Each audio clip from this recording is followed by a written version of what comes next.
जाड़े की अंधेरी रात थी। पूरा गांव सन्नाटे में डूबा हुआ था। एक झोपड़े के बाहर घीसू और उसका बेटा माधव बुझे हुए अलाव के सामने चुपचाप बैठे थे।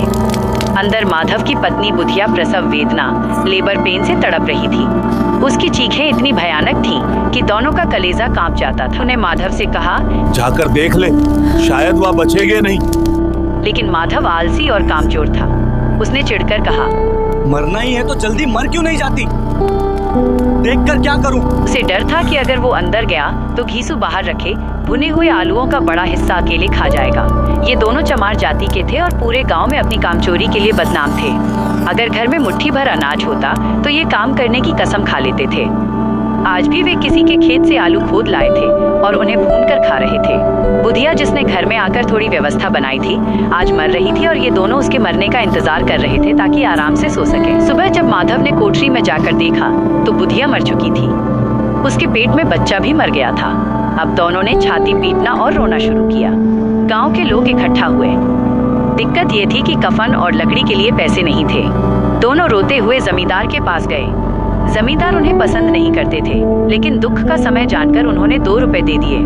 जमींदार के पैसे देने के बाद गांव के बाकी लोगों ने भी मदद की। देखते ही देखते घीसू के पास 5 रुपए जमा हो गए। दोपहर को बाप बेटे कफन लेने बाजार गए। वे दुकानों पर कपड़े देखते रहे, लेकिन उन्हें कुछ पसंद नहीं आया। शाम होते होते वे एक शराब खाने मधुशाला के सामने जा पहुंचे। बिना कुछ कहे दोनों अंदर चले गए।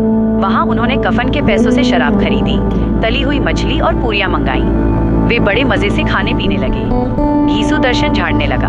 कफन लगाने से क्या मिलता? आखिर जली तो जाता। लेकिन लोग पूछेंगे कि कफन कहाँ है। कह देंगे कि रुपये कमर से गिर गए। नशे में धुत होकर वे अपनी आत्मा की शांति की बातें करने लगे। माधव ने बची हुई पूरियां एक भिखारी को दे दी और पहली बार उसे दान देने का गौरव महसूस हुआ। वे नाचने लगे, गाने लगे और कहने लगे कि बुधिया कितनी अच्छी थी जो मरते मरते भी उन्हें इतना बढ़िया खाना खिला गई। अंत में नशे में चूर होकर दोनों गाने लगे, ठगिनी क्यों नैना झमकावे। नाचते कूदते और अभिनय करते हुए वे वहीं जमीन पर गिर पड़े और बेसुध हो गए। कहानी का संदेश।